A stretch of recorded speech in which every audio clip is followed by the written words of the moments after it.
Hey everybody, I hope that you all had a good weekend and you're ready to get back to it, back to another essay.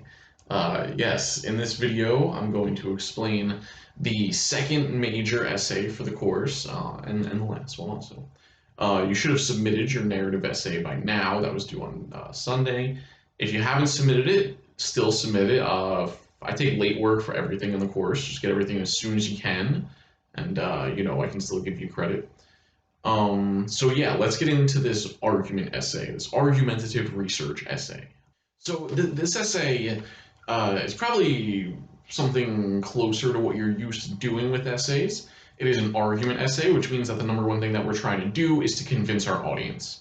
So maybe similar to persuasive essays that you've done before. Our goal is to persuade here, but we're going to do that by making an argument, and we are going to back that argument up with research.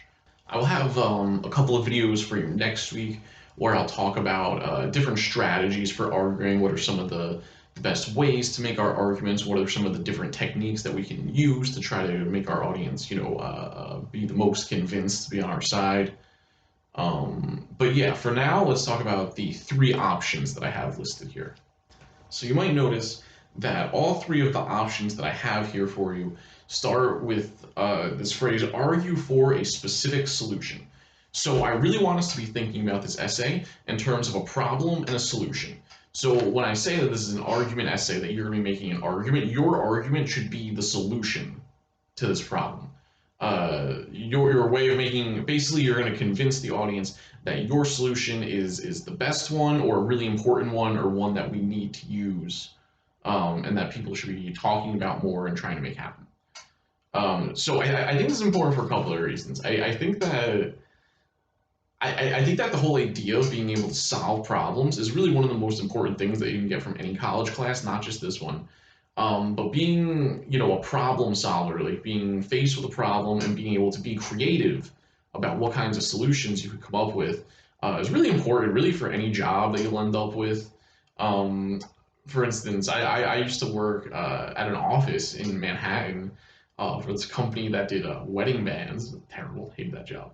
But anyway, I was able to go there from being like an intern to being somebody with a salary and everything. Mostly by just being that person that people could come to with some kind of issue and just, all right, I'll fix it. Even if at the time you don't know how you're going to fix it, you go, oh, okay, I'll figure it out. And then kind of being creative in terms of how you're going to solve that problem.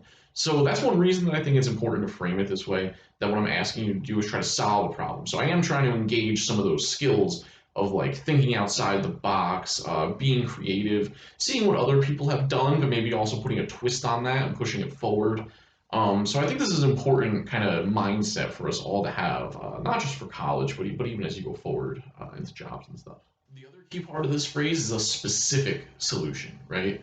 So one thing that we talked about when my previous video on a thesis, I talked about a thesis being too general or too specific, right? I think what can happen with an essay like this, we'll talk about the topics in a second, but is that you can end up with a thesis that's too general, right? Like, the first one I have, college. If you tried to fix all of college, that'd be a too general thesis. That would be one book, maybe even multiple books it would take to fix all of college. So what you want to do here is narrow your focus to a problem that is still important, but that is specific enough that you can try to give us at least the beginnings of a solution in our 5-page essay. So that's one thing I want to think about right off the bat in terms of what's the problem, what's the solution. Make sure that it's something that's manageable in this amount of space. Okay, so let's talk about the first one here. I have option 1, argue for a specific solution to something you think is a problem with the modern college experience. Does our grading system make sense? And I gave you some examples. So I think this one is pretty self-explanatory.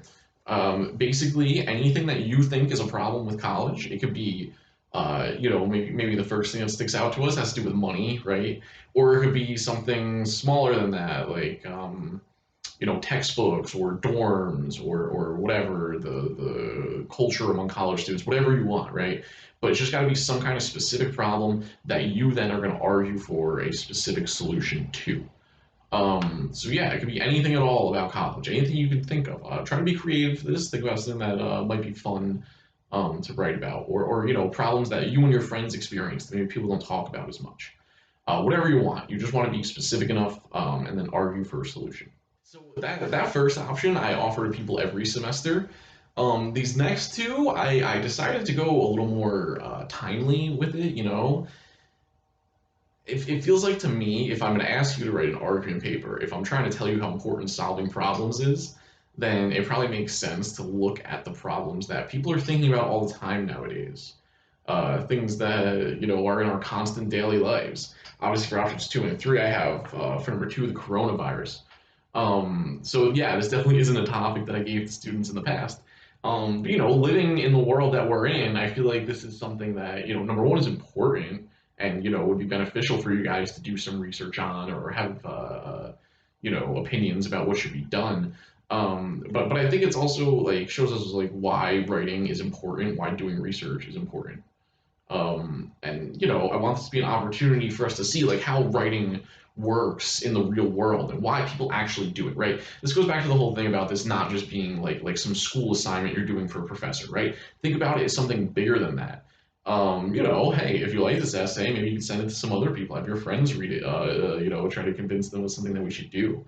But I just thought that it made sense to give you some options that were more topical, right? Just to give you a reason of like, why should we write this? Why should we care? Well, let's deal with the problems that are here. Because ultimately, this course is about writing itself, right? I'm trying to help you guys become better writers, to be, to know the steps that you have to go through to write your best essay. But we have to write about something, so I only thought it made sense to include some things that are going on in the world right now. So yeah, this second topic, anything that has to do with the coronavirus. Again, identify a specific problem that you see and argue for a solution to that problem. So some of the things that I mentioned here, unemployment, rent, business closures, and any of kind of the economic problems that's created by the coronavirus. What are things that can be done to solve these problems? Is America doing them? As you'll see in the essay I have for us to read, what are other countries doing that America's not? Right? And then once you look at what all different countries are doing and what other people are saying, what do you think America should do about these problems?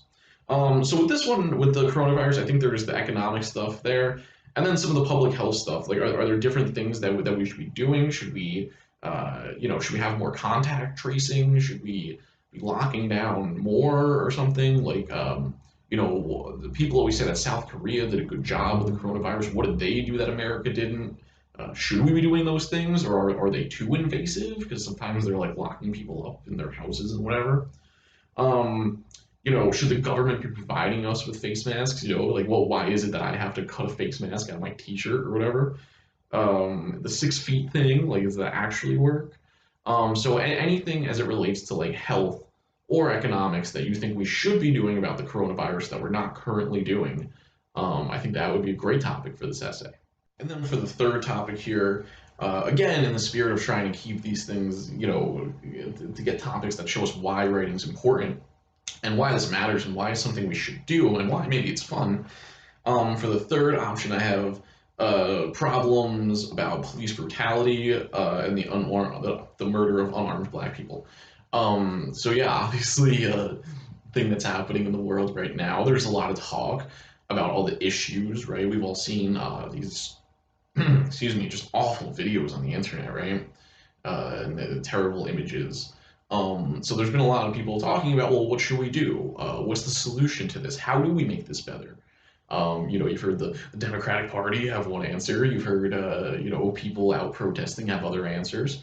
So this option would kind of give you an opportunity to say, here's one thing that I think needs to be done about this issue of police brutality. Here's a specific thing that I think could be implemented that would at least help the problem, right? For all of these, I'm not asking you to solve the entire problem, right? You're not going to fix college, you're not going to fix the coronavirus, you're not going to fix police brutality.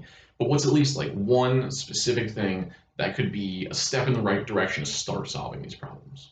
For some of my suggestions for what to think about here, I have do things like body cams, banning chokeholds, and increased training really help. These are things that a lot of politicians have been saying that they want to do, like the governor of New York and some other cities or states.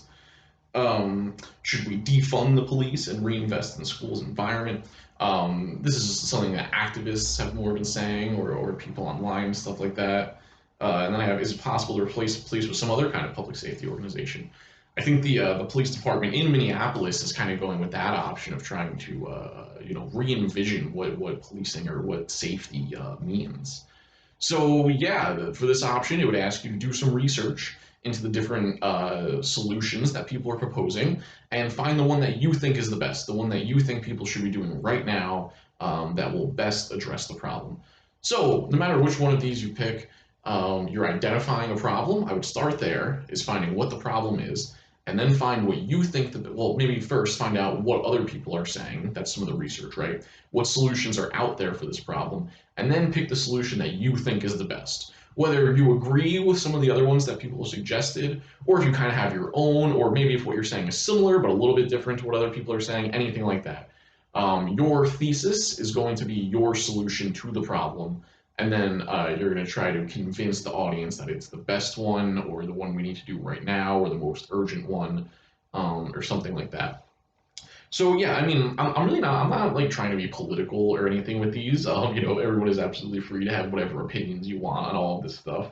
I just thought it would make sense to give you guys the options of, some of the political things that are happening that are affecting all of our lives. Not just me, not just but all of us really. So I thought that it would be good to give you guys those options to write about something maybe a little closer to home that you can get more invested in, and maybe it'll be fun about writing about some of this stuff. So yeah, as long as you're arguing for a solution to a problem, you're on the right track with this essay. Other things that I want to mention here in terms of the requirements, I think I said it already, but I am looking for 5 pages here, so a little bit longer than our last essay. But I think we're gonna have more to work with here. We're gonna have some outside sources. Oh, well, that's the other thing we need. I'm looking for 3 outside sources. So, and I say at least one from a journal or a book. So in my other video on research, I'm going to talk about finding articles through the databases that UCC has or through their library. So at least one of your sources has to be through the UCC library, a database or a book. And then the other 2 can just be things from the internet. As long as it's a credible source, things from newspapers are always good, or any .edu kind of stuff like that. So since we're using sources, we also need a works cited page, and we need citations in MLA format. I'll talk about that more in the other video, and I have some links for you to check out there too. And then we have a rough draft due on the 24th, and the final draft due on the 2nd. I made the first draft due on the 24th because the 2nd is our last day of class, and that's a Thursday. So I wanted to make sure that you guys had at least a week to get my feedback and start working on revising your papers. So the 24th, I think, is a Wednesday. So just make sure you are aware of those dates and when they're coming up. Yeah, so I think that's what I have here. We're making an argument, we're going to be using research, and ultimately we're going to try to convince the reader. So that's kind of what we have going on for this essay.